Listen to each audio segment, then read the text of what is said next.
Hey there, everybody. Dr. JP Guidry here. I just wanted to hop on this morning, talk a little bit about pain and the interventions that we provide for pain. The reality is there isn't a lot of evidence out there to support most of the things we do with having a high success rate with pain relief. And so that's not to mean those things can't help you. It's just to mean to understand the limitations and the narratives around that. The reality is if you're experiencing pain, really the best thing we can do is put the body in the best situation to heal and to calm down. And for different people, that may involve different type of interventions.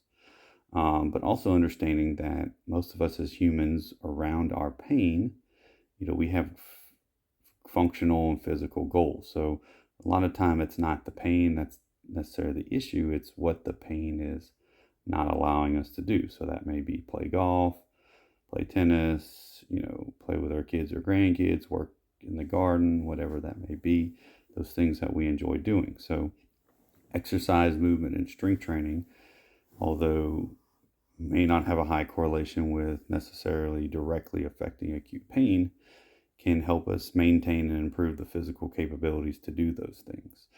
So as someone that's experiencing pain, it's important to kind of understand that narrative, understand that things like passive mobilities, dry needling, massage, manual therapy can have their place, and they can have their place in kind of calming down our nervous system.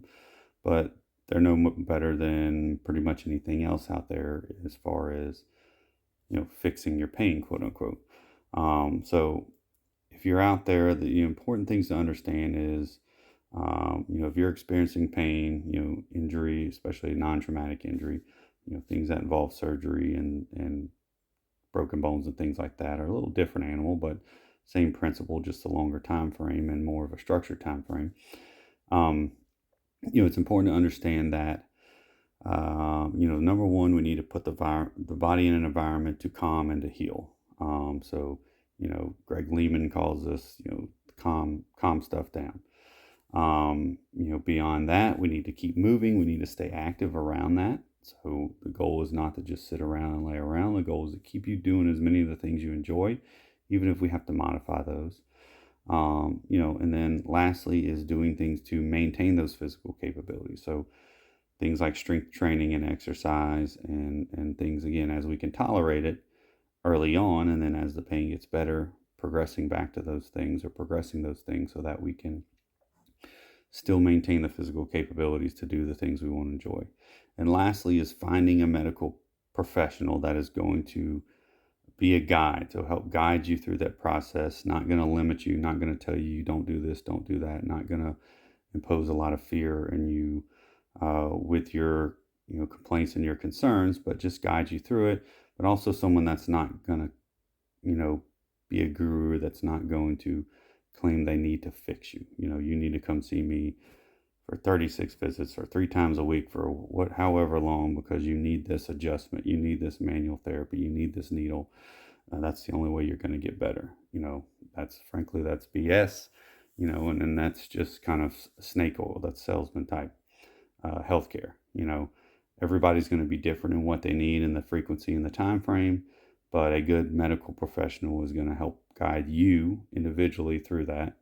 They're going to listen to you. They're going to find what's meaningful to you. They're going to find where you're at and then help figure out a good plan to get you through it with, what we call the minimal effective dose of needing to have their hands on you, needing to do interventions that require them and progress you to more things that you can do on your own or with more external guidance. So for me, this is why I offer app-based support with my clients, even in person, so that it gives them the freedom to do more on their own. We can still contact through messaging on that, and then they can come in as needed. Some people prefer to come in more for the accountability.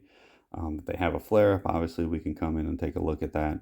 But the goal is to give the patient the autonomy to take care of this on their own, and also give them the education so that if this happens again or something similar happens again, they can kind of know what to do to address that.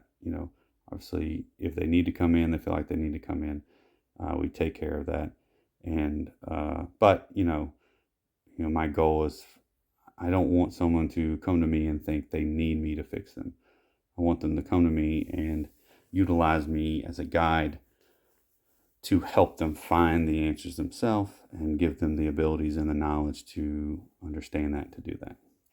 So if you're experiencing any pain, you can email me at johnpaul@guidrypt.com. You can direct message me on any of the social media channels. You can give me a call, 337-274-3639, and let's get you back on the road to recovery.